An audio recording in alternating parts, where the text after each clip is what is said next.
All right, good evening, everyone. Welcome. My name is Christopher Andrews, and I am carrying on from our first session that we had just recently, where we talked about the winter wellness program. So, a little bit of background about myself. I'm a nutrition consultant, qualified as a dietitian nutritionist through QT many years ago. And I've had a previous life of working with Neolife back in the early noughties through to the late noughties, I guess. And I'm now back on deck in again in a consultancy role, just talking about our product range. So tonight it's more about question and answers. So answering some questions that have been posted by people about different topics on immunity, what I need to be taking. What else can I be doing in terms of a lifestyle aspect? What are the better vitamins and minerals to take if I'm on a budget? So we'll get cracking on this, and I'm going to refer to both my notes, which I'm happy to share with you after the meeting, but also I'm going to be referring to the Neolife Fast Facts on some of these products that we're talking about. So with that, we'll get started. So the first question is, if I'm on a budget and can only afford one or two products, which ones should I be prioritizing to take?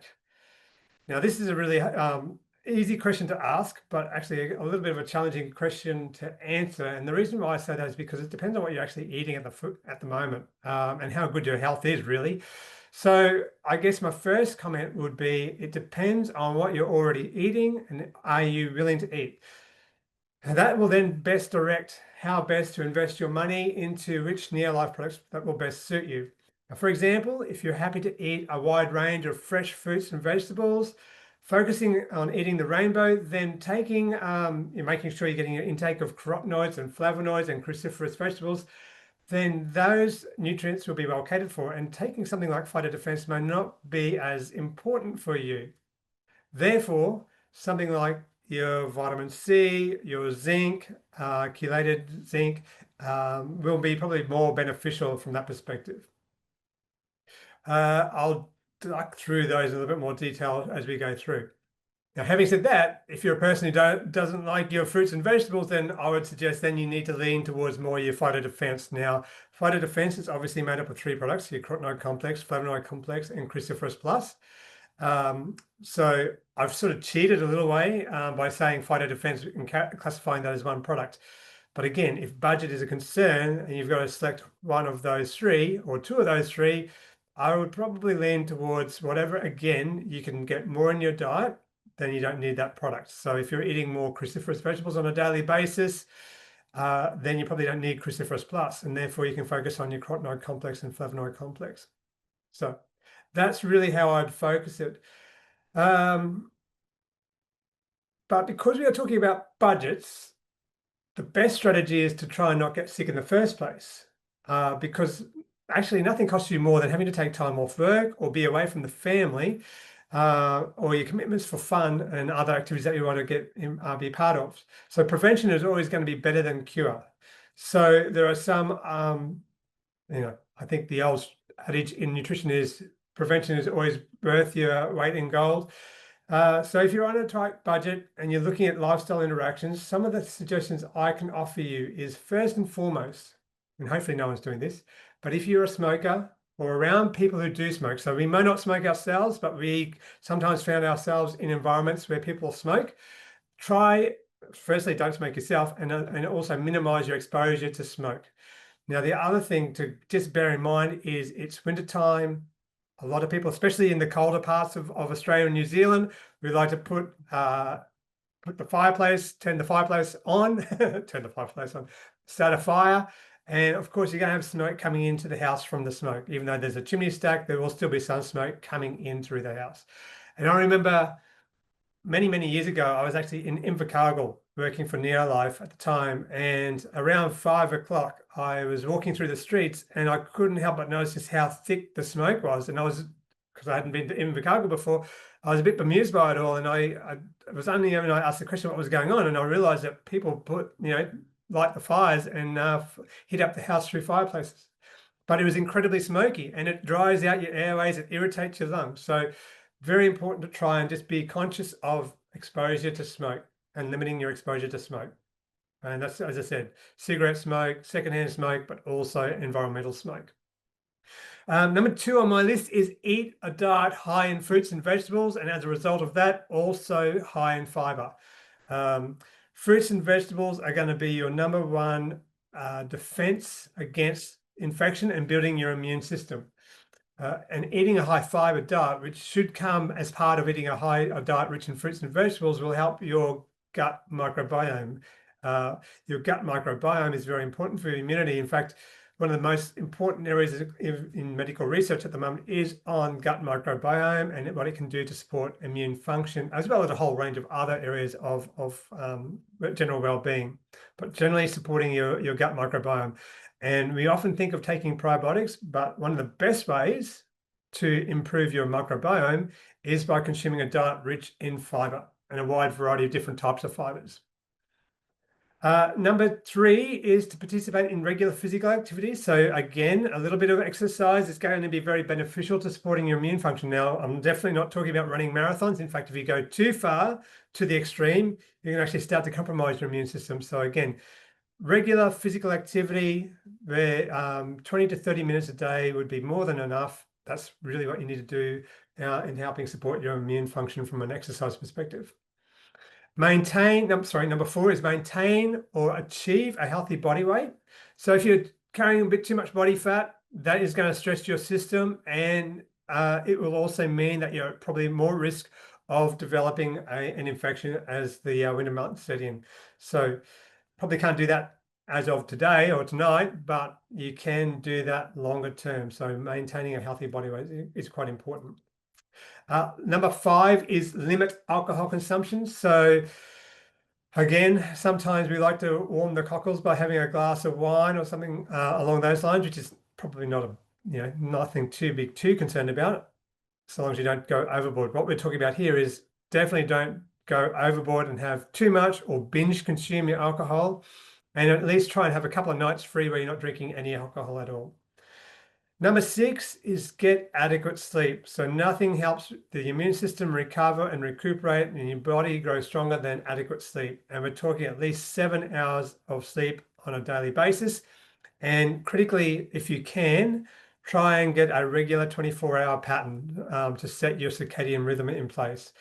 That is really quite a challenge if you're a shift worker. I understand that. And there's not too much you can do if you're doing shift work, except for me to say, we respect the work that you do, because normally it's people in defense or security or hospital settings that are shift workers, or police and the like. So, we do respect that work, but, it definitely does take a large toll on your body.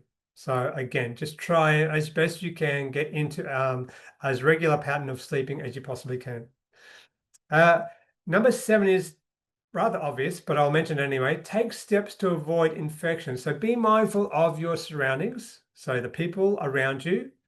Wash your hands regularly, especially after touching people. So during COVID-19, we got, I think here in Australia anyway, we sort of tried to get into the situation where we weren't shaking hands. We may be doing an elbow tap or a foot tap to say hello, or just saying hello and being respectful of people's personal space. So making sure that if you do shake hands or touch your skin or anyone else's skin, wash your hands immediately afterwards. And that also applies to surfaces too. Just be aware of what surfaces you're touching and try and make sure your hand sanitation is good. So always practice good hand hygiene. And as an extension of that, practice good food hygiene. So make sure that you cook your food. If you're going to have food, try and cook your food really well, and especially when it comes to meats and the like, because if you don't cook that food particularly well, you are opening yourself for food-borne infections.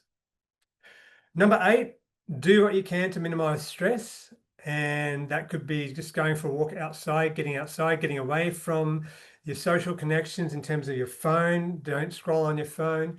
Get outside, breathe some fresh air, get into nature, surround yourself around trees. Number 9 is somewhat, I guess, controversial. I don't think it should be, but I know there are different views on this from people, but keep current with all the recommended vaccinations. I think that's critically important. You know, vaccination is like supporting your immune function. It gives your your immune system a little bit of exposure to known pathogens, and it helps build up its own resistance to those pathogens. So number 10 is actually not so much about you, but about the people around you. So be mindful of those around you, such as the aged people, the very young, or the infirm. So again, this probably relates to vaccination, but sometimes we think we don't want to do the vaccination, but we don't think of other people. So vaccination is very important from that. But if you are sick yourself, don't go to work. Don't share the love and share your germs with other people. So keep away from people, socially isolate if you're not feeling great. Uh, Number 11 is be aware that in winter we do tend to spend more time indoors, and that may result in being closer proximity to others for number one, but also colder temperatures generally means warmer air, and that warmer air can dry out your airways, but it also can lead to easier infection because if you sneeze, those droplets that come out of your respiratory tract can stay in the air for much longer and just spread further. In a more humid environment, those air droplets actually start to fall out of the environment more quickly because of the moisture in the air environment. So just be aware, colder, drier air, more easily to spread infection if you're around sick people. So in terms of supplementation, eat as wide a range of phytonutrients, so the carotenoids, the flavonoids, cruciferous vegetables, and fiber as possible. Consider phytodefense. That's probably one of my favorite products.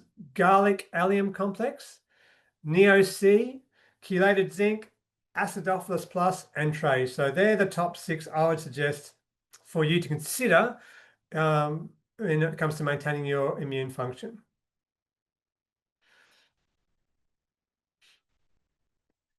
I'm just going to delve a little bit into carotenoids and immunity. So some quick background. So carotenoids, what are the carotenoids? So they are the lipid-soluble pigments found in plants. Now, when plants are outside, they're exposed to UV radiation, they actually produce these pigments as a way of helping protect themselves against that radiation. And they play critical roles in photosynthesis, phytoprotection, acting as light harvesting pigments, and structural components of the photosystems.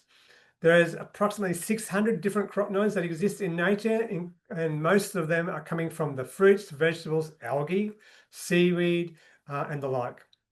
So if you think of the red, orange, and yellow colors or pigments in foods, good chance they are going to be carotenoids. And in terms of when we consume them as humans, they offer powerful antioxidant protection. But last time I spoke, I mentioned about a term called phytohormesis, which basically means a little bit of stimulation or stress to the body, and it helps create your body's own defense mechanism against that stress.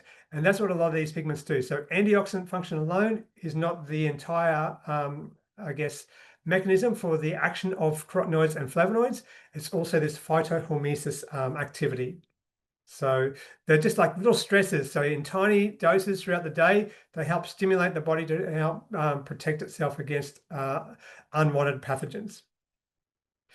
So carotenoids support immunity through their provitamin A. So you may have heard that beta carotene can be transformed into vitamin A. So there's that activity, but there's also a lot of carotenoids that don't have provitamin activity. And we know that they also help support immunity. And we know that they help do that through cell-mediated immunity and humoral immune response. And as I said, very important, they also have antioxidant and anti-inflammatory activity, where they help reduce the potentially toxic effects of what we call reactive oxygen species. So sometimes when you get an infection, your immune system kicks into action to try and overcome that infection. And one of the ways it does that is through oxidation. So some oxidation is actually very beneficial to your body. It's when it gets out of control or it lasts for too long that oxidation can have a negative effect on your body. And that's again where these phytonutrients come into their own.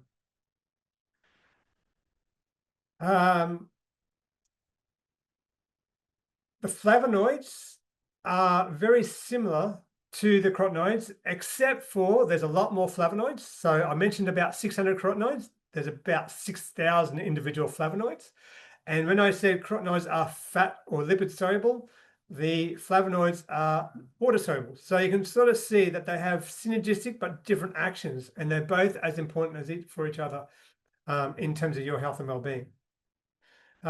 So flavonoids, again, are the pigments that you find in foods, and they can range in color from your reds, orange, and yellows, similar to what the carotenoids were, but they can also go through to the blues and the greens and the purples and the pinks. So there's a whole range of different colors for carotenoids, sorry, for flavonoids. And of course, cocoa is also very rich in flavonoids, and cocoa is a lovely dark brown color, so they can have different, all different shades of color. So in humans, the primary actions include the anti-inflammatory role. They are cardioprotective, which basically means they help protect the cardiovascular system, again, primarily through the antioxidant activity. They're cell protective and neuroprotective. So basically they help protect the cells against oxidation and oxidative damage. And neuroprotection is very similar to the cells, except it's more focused on the brain and nervous tissue. Importantly, they are immunomodulatory, so they help stimulate the immune system or kick it into action more quickly when it's under stress. And there's also some antiparasitic and antiviral activity. So for example, the garlic allium range of fruits and vegetables do have that activity. There is a whole range of different families of the flavonols, of the flavonoids, and they include the flavonols, the flavones, the flavonols, so the flavonols and the flavanols. And there's also flavonones, isoflavonones, and anthocyanins. Now, from a flavonoid complex perspective, there's different fruits and vegetables in each of those. And I'll just jump back to the flavonoid complex. So just let me share this. So flavonoid complex, you'll see. Now, hopefully you can see my screen. It's a broad spectrum water soluble nutrient supplement. So contains all ranges of all classes of the flavonoids. There's the flavones, flavonols, flavonones, anthocyanins, and catechins. They are all sourced from whole food sources. So, you know, there are some products out there that source their phytonutrients from from sources that aren't considered food sources for us humans. So whole food ingredients is critically important. They contain different levels of these specific antioxidants, such as allergic acid, sorry, I can't even pronounce that word, allergic acid, and green tea extract. And of course, flavonoid complex is made up of beets, grapefruit, mixed berries, kale, cranberries, lemons, oranges, green tea, and different colored grapes. So it is a very good product that's a whole food source. I'm just going to jump back to carotenoid complex.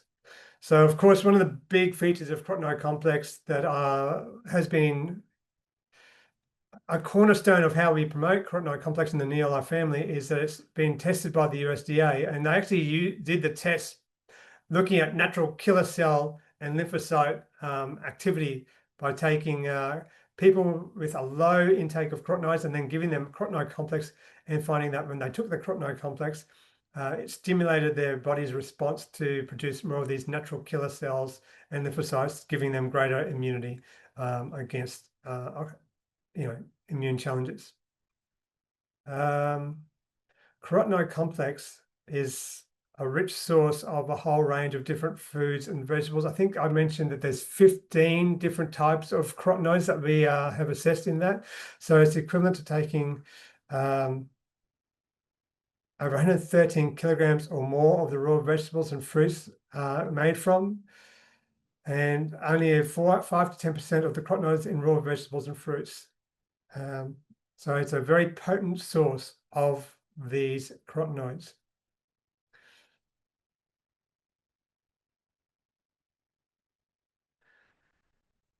The cruciferous product, which is also very beneficial, is Cruciferous Plus. And if I just jump over to Cruciferous Plus, you'll see that it's a broad spectrum of cruciferous vegetables.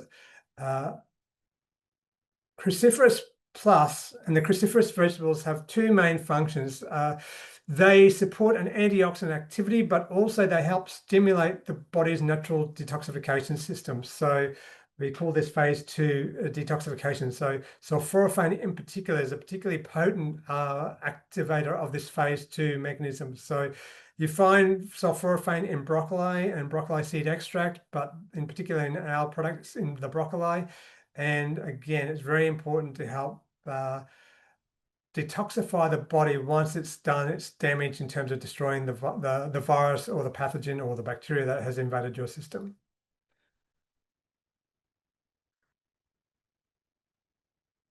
So the cruciferous vegetables, there's a whole range of these. And again, getting back to my very first question, if you can consume these foods, the bok choy, the broccoli, the broccoli, the Brussels sprouts, the cabbage, those types of vegetables in your daily diet, then this product may not be as important for your supplemental needs. But having said that, some of these foods are not the most favored foods amongst us, and therefore I actually think it could be one of the most important products for us to be taking. So, excuse me, garlic. I'm going to move on to garlic now. So garlic allium complex. So garlic has shown promise as a treatment for preventing colds and flu. There's a very good review done by the Cochrane Review on garlic, and they basically weren't able to show conclusively that garlic was a strong supporter of immune function. But the reason for that was because there's all different types of garlic and all different types of intake. And what we're looking for is a garlic intake that is standardized to allicin content. Now, allicin is believed to be one of the most active components of the garlic allium vegetables. And it's important for us to try and source a good food source, whether it be fresh cut up garlic, or if not eating garlic on a daily basis, to take a garlic allium supplement that has got the allicin standardized. Now, allicin activity occurs in the lower intestinal tract, so from the small intestine onwards, but in the stomach, the acid can actually break down the allinase and the allicin. So what Neolife do is they put an enteric coat on the tablet to help protect it from being digested too early in the intestinal tract, in particular the stomach, and then it actually starts to break down once the tablet reaches into the small intestine. So I think that's really one of the clear benefits of the garlic allium complex tablet. The other benefit is it's not just garlic in its own right, it's also garlic, onion, chive, leek extracts. So very beneficial from that perspective. As I said, it's got a unique process to protect against the degradation of that natural enzymes, and it's standardized to 4.2 milligrams of active allicin per tablet. And that is throughout the lifespan of the product as well. So the allicin contains sulfur, which gives garlic it's a distinctive smell. I'd say it's actually quite a nice smell and taste, and is considered the major active component, like I said, for that helps provide immune support. Allicin is what is unstable, and therefore you need to make sure it is protected in the tablet that you're taking, which garlic allium complex does. And these compounds, these sulfur-containing compounds, have been shown or believed to be shown to boost the disease-fighting response of some types of white blood cells, especially when you're exposed to viruses. We're going to move over now to which is better at preventing colds, vitamin C or zinc. Now, again, this is quite a tricky little question to answer. And I think they both play a very important role in helping prevent colds, but again, they work through different mechanisms. So let's talk about zinc. So zinc plays a crucial role in immune function. It's been shown to reduce the duration of cold symptoms, particularly when taken within the first 24 hours of onset. So when you first get that tickle in the back of your throat and you don't feel 100%, you're starting to feel warm or cold, you get the chills, that's when you need to really start focusing on making sure your zinc intake is quite good. It may also help prevent colds, especially in individuals with zinc deficiency. Vitamin C is more of an antioxidant in its own right. It has also a very important role to play in supporting the immune system. It's also important in helping maintain healthy skin and connective tissue. And we often sometimes don't think of this, but your skin and connective tissue is your first barrier against you and everything else outside in your environment. So it may also help prevent people at high risk of colds, especially if they're in an environment where the exposure to viruses and colds is more likely. So for example, children who go to school or after school activities where they're in close proximity to other children, or for those of us who work in an office space and we're closely around our work colleagues, again, that's where vitamin C could be quite beneficial. It helps protect cells against oxidative damage and supports the functions of various immune systems. And regular intake of vitamin C can reduce the duration and severity of colds. But it may not necessarily prevent them, but what it can do is help reduce that severity and duration. So let's talk about some of these products in a little bit more detail. So I'm just going to go back to let's talk about zinc. So chelated zinc. So the beauty of chelated zinc is that it's a pharmaceutical grade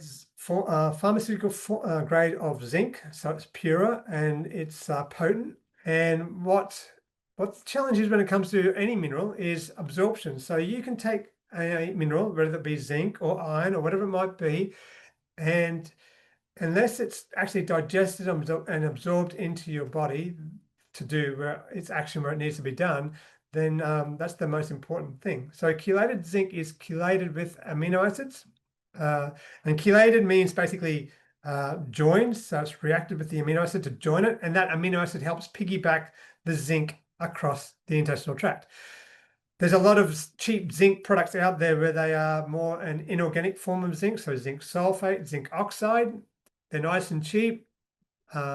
Supplement manufacturers can add a good dose into the tablet because it doesn't take up a huge amount of space in terms of the formulation of the tablet. And it looks good on the label because it gives a nice high number of zinc on the label. But it is actually not as beneficial if it doesn't get absorbed. So we got to be aware of the trap of just reading labels on any product and thinking, oh, this one's got more zinc, therefore it must be better. The chelated zinc is 15 milligrams of zinc per tablet. It's chelated, so a lot more of that zinc that's in that tablet is going to be absorbed than something that's in it with an inorganic form. So chelated zinc is really important from that perspective. And vitamin C, well, we're actually quite fortunate with the NeoLife range. We have two very good products, vitamin C Threshold and also the Neo C. Vitamin C Threshold is a higher dose of vitamin C. It's probably good for a person who doesn't really like to take tablets too often, maybe just one a day, and they want that sustained release of vitamin C. So it actually has a formulation that slows down the release of vitamin C or ascorbic acid throughout the next couple of hours after it's been consumed. Neo C is not as big a dose of vitamin C, but it's a chewable form. It tastes very pleasant, and you can take it actually a couple of times throughout the day, which I think is actually probably more beneficial from a general well-being perspective. And the reason why I say that is because smaller doses, but more frequently throughout the day, can actually just enhance the absorption of that vitamin C throughout the day. Now, it's not just ascorbic acid. And this is where I think a lot of the research on vitamins and minerals falls down because they just look at the purified form of these nutrients. With the NeoLife philosophy, we look at whole food sources. And of course, when you look at the Neo C and vitamin C Threshold, you'll see that these products are not just ascorbic acid or vitamin C, but they also contain other extracts or components of the whole citrus fruit. So we call this in the NeoLife family the Neoplex concentrate, which contains the other juice factors such as vitamin C, bioflavonoids. It includes the rind and pulp factors, including the flavido and mesocarp and endocarp, and the protopectins. So they all synergistically work to enhance the absorption of the vitamin C. But once the vitamin C is in the body, they help it work more effectively throughout the body as well. So very important. And then on top of that, the formulation includes rutin and hesperidin that also helps synergistically improve the absorption of the ascorbic acid. So two very good products. two slightly different approaches for those who are considering how do I take them. As I said, the threshold controlled, probably more a 1 a day tablet for those who just want to take 1 a day and be done with it. Whereas Neo-C, I think you can actually take that, a couple of times throughout the day, which could be really important, especially when you're starting to feel that early onset of a cold coming through. Next question. If I do get a cold, what is the best way to get rid of it as quickly as possible? So I mentioned before that prevention is the best form of defense, and unfortunately, sometimes our defense isn't always able to withstand the attack, especially if you're around an environment where people are sick and we can't avoid it. So if I do get a cold, what's the best way to get rid of it quickly?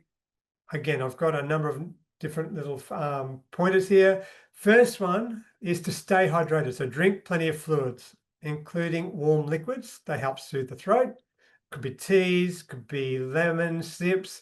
You could even take your vitamin C and just dissolve it, especially Neo-C, and dissolve it in your warm water and drink it that way. I guess just to be very cautious, if you feel that it's getting quite serious, you do need to seek medical attention if you're severely affected by a cold or flu virus. So always, don't try and battle it through alone. There may be additional support that you need to get from your healthcare professional. Now, antibiotic use. So very important to remember that antibiotic use is actually not indicated or recommended for viral infections. So again, if you go to your doctor and you're really sick and he or she suggests a course of antibiotics and it's a viral infection, just ask them, is that really necessary for me to consume? There's a couple of reasons for that. Is because obviously if it's not effective against the infection that you've got, then there's no point taking it. But taking an antibiotic can also devastate your gut microbiome, at least in the short term. And so you really don't want to have that happening, especially when we're talking about building your immune defense throughout cold and flu season.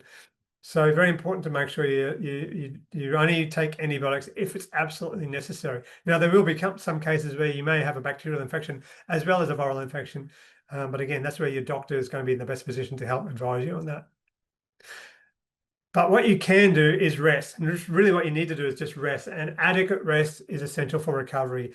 Do not battle on. Do not go to work. Do not try and, as I said earlier on, share your infection with other people. So rest, rehydrate, and recover as best you can.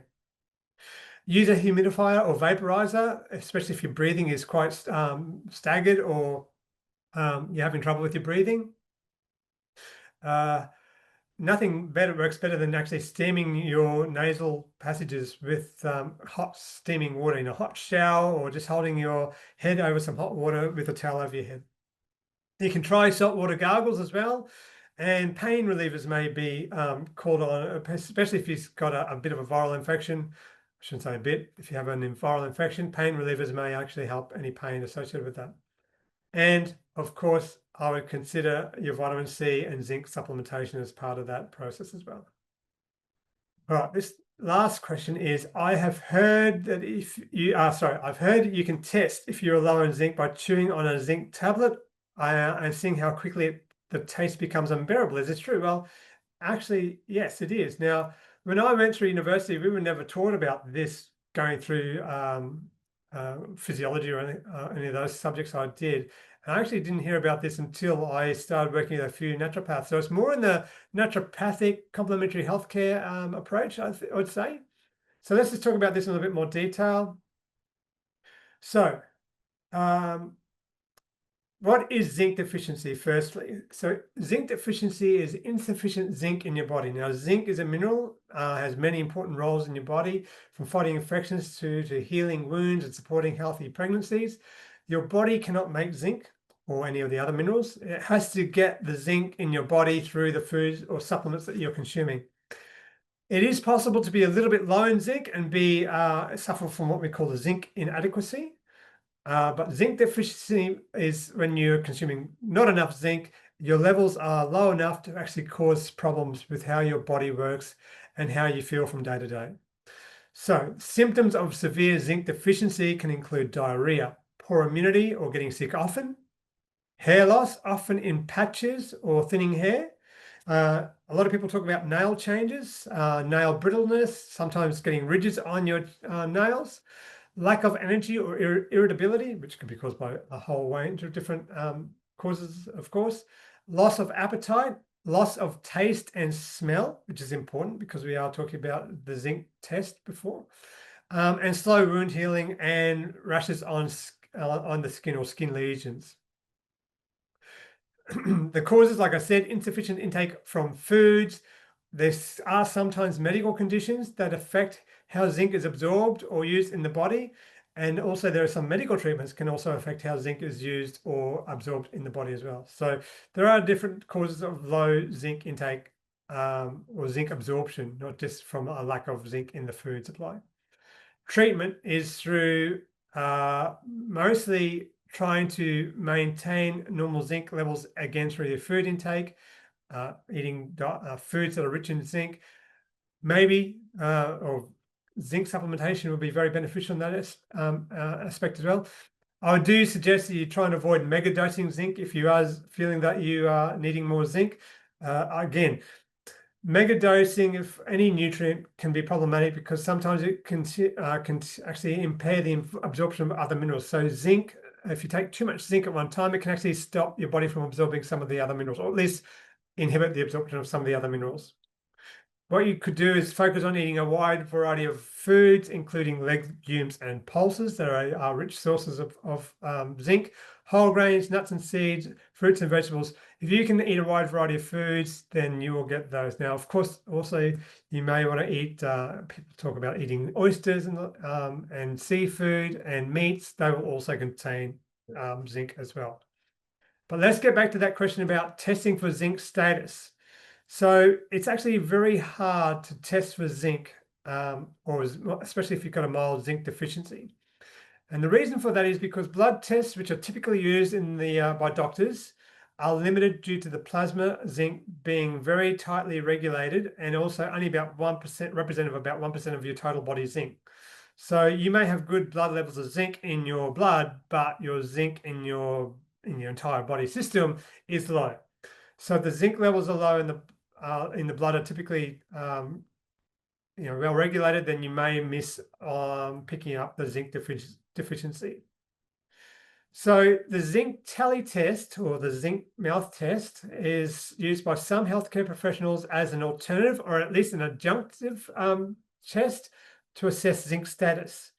And the idea there is you swallow you put the zinc into your mouth, whether it be a tablet, you chew the tablet, or if it has a liquid, you can put it into a liquid, and you just hold that liquid and tablet in your mouth. And if you can feel a zinc or a metallic taste in your mouth pretty quickly, then it's probably indicative that you are of reasonable zinc status. But if you don't detect a metallic taste in your mouth, it may then suggest that you are of low zinc status. So that's how the zinc tally test works. However, the use of zinc taste tests remains controversial due to possible inaccuracy, as not all lack of taste is due to a low zinc or unsuitable zinc deficiency. So how much zinc should you look at taking throughout the day? So the RDI, the recommended dietary intake for adult men, is 14 milligrams per day. So that's men over age 19. For women, it is 8 milligrams per day. If you're pregnant or lactating, that goes up to around 11 to 12 milligrams per day. It's suggested that if you're a strict plant-based eater or vegan, you may need to consume up to 50% more just because the absorption of that zinc may be a little bit more challenging. But you do not want to exceed an upper level of 40 milligrams per day, like I said, because most importantly, because it may affect copper status in your body.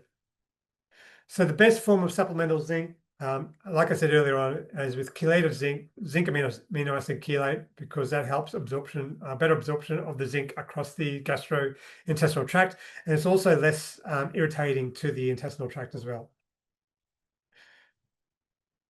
All right. That basically comes to a conclusion. So just to recap, the best form of defense is offense, and that is basically if you're trying to support your immune system and not getting sick in the first place. If you can do that, you will go through, give your body the best chance of getting through winter with the best immune system intact. If you are concerned about your immune system, consider phytodefense.